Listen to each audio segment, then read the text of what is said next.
You're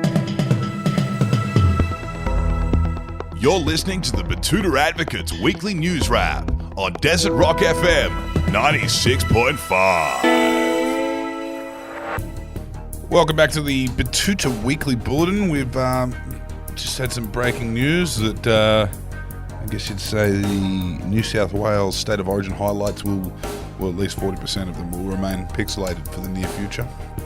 So, what, 40% of 10 seconds? Not many highlights, no. A lot of lowlights, though. That's 4 seconds. A lot of lowlights for those cockroaches over the years. Sorry if you are one of them. Sorry if you're listening, but that's just the way it is. I'm looking forward to seeing us win again with all 4 of my eyes. Yeah, I know. Yeah. We're sledging ourselves now, are we? I reckon New South Wales would get beaten by South Australia this year. Yeah, they're really popo. No ticker. And, that serves them right. They're very political in their selections. They would never have selected someone like Gordon Tallis in the 90s.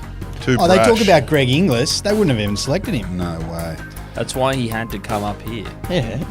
And play his first ever rep footy at 18 for Queensland something or other. Okay, it's fair. Sterlo was born in Toowoomba. That's all I'll say. What have we got in the news today, Wendall Hussey? Well, some sad news to kick it off, and a local blue healer has revealed that he's now too self-conscious to go for a swim in the creek after watching that shameful Bluey fat-shaming episode. Yes, these are the real-world effects that fat-shaming and fat phobia can have. If you think it's just noisy parents on Twitter, then think again. If you aren't familiar with this story, the creators of Bluey were forced to edit out a scene in the episode titled Exercise, where the dad Bandit, he's a fictional dog that's made of animated pixels, wobbles his belly and says he needs to exercise. Terrible. Obviously, a lot of people were up in arms about this, and about it being an example of cancel culture, as they say, but we spoke to a local blue healer named Bruiser, who said that this is far from the truth. The peri-urban family dog doesn't chase as many flies as he should. As said, ever since catching the episode on TV, he doesn't feel like swimming in the creek anymore. He barked at us, "I just don't feel confident about my body after seeing that episode." And cutting that bandit scene is the least the ABC could do. Yes, I've heard poor old Bruiser's now forced to go swimming in his big baggy rashie. Yes, and it's not a great sight for poor old Bruiser. The damage has been done, that's the thing about it. He is one of those kids that wears a rashie with the big saggy budgies too. Because Bluey made him feel that way about his cock I know, as well. and now he gets this rash dog off the too, back of it. And this dog too has to wear the bloody headband thing because he's got bad grommets in his He's ear. got grommets. Poor bugger. A life jacket if he goes out on a boat. I know, and, he's also got bad allergies. So, I'd like to see him make jokes about that, Bluey. What else is in the news? Well, we've got another story from town next up, and a woman who wishes she could be a stylish coat lady is unfortunately a disgusting hoodie gremlin. Her words, not mine.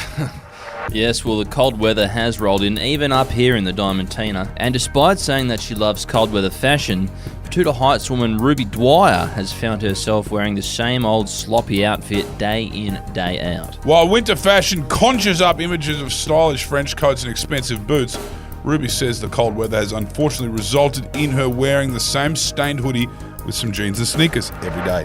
Yes, and as she said to us, "I had to venture into the city this morning and ended up getting into a lift with a bunch of business people who looked like they were straight out of Gossip Girl.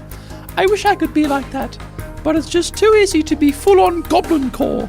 It's a terrific woman's voice from Errol. Yeah, well, I guess they do sound like that. yeah. Not enough nagging, I don't know.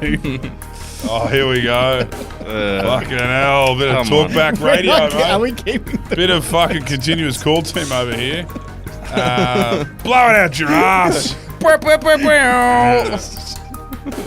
The missus is always knocking on the door when I'm halfway through taking a massive shit.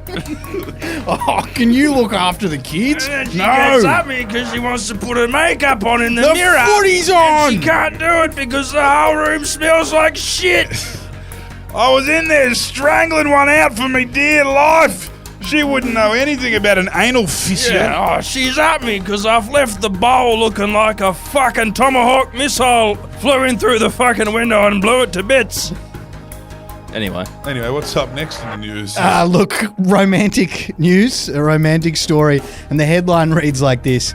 I would, but I'm not big on single-use waste, says Greenie fuckboy trying a raw dog. yes, this is quite a confronting story for me being a 56-year-old Liberal voter, but yep, in some scary news for women of the nation, it appears that fuckboys are evolving their seduction tactics to the point of weaponising environmentalism.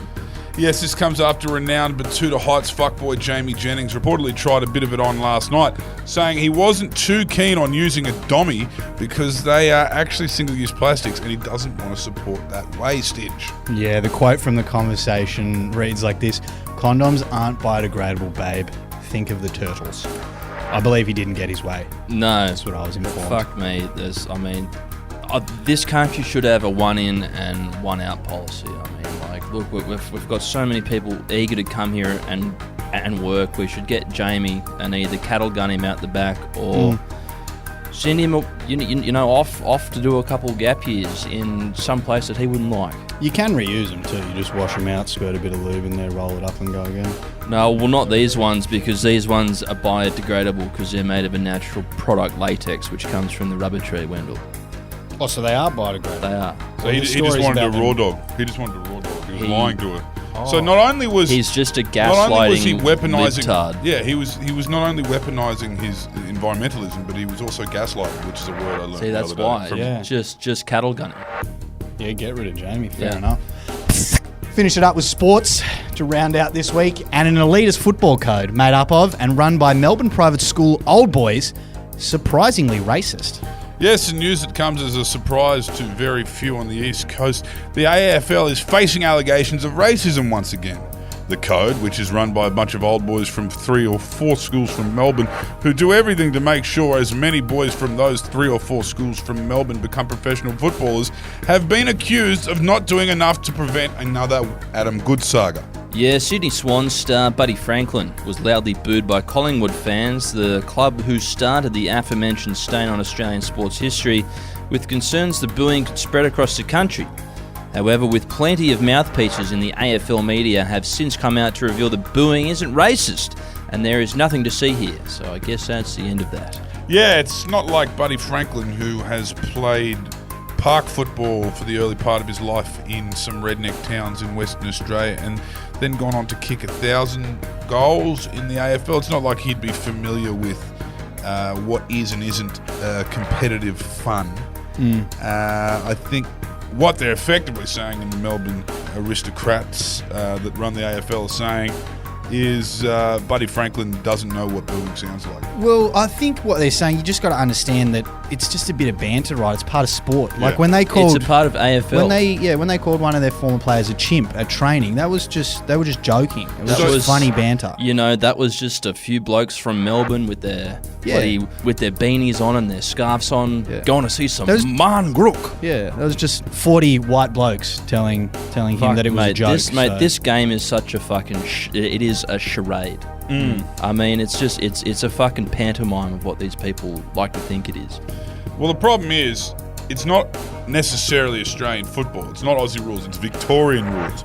It's still very much run out of Melbourne, which do believe Victoria might be a little bit more enlightened than the rest of the country, but in turn, Aboriginal culture and in some examples, Sudanese athletes or Lebanese are viewed as an affront, them being proud in their heritage and their culture is an affront to Victorian culture, which they're fighting so hard to be considered a dominant Australian culture, which it's not the case because Origin shits on their fucking TV ratings. It's just it is sleeveless rugby union.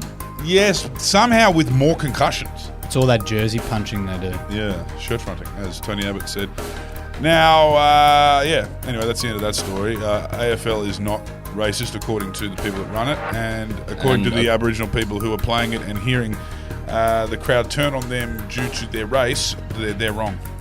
And And according to the people in the comments of many of our AFL articles, that We don't know shit about AFL. we are just mouth-breathing Queenslanders who don't know shit about AFL. Well, I, for one, say that's probably a good thing. I'm very happy to be ignorant about it. It would be interesting to see how you'd fare in where we were on the weekend, in fact. Queensland Country Bank Stadium, North Queensland, capital of Townsville. It would be interesting to see how you would fare if you were to treat Indigenous footballers the way they do in the G.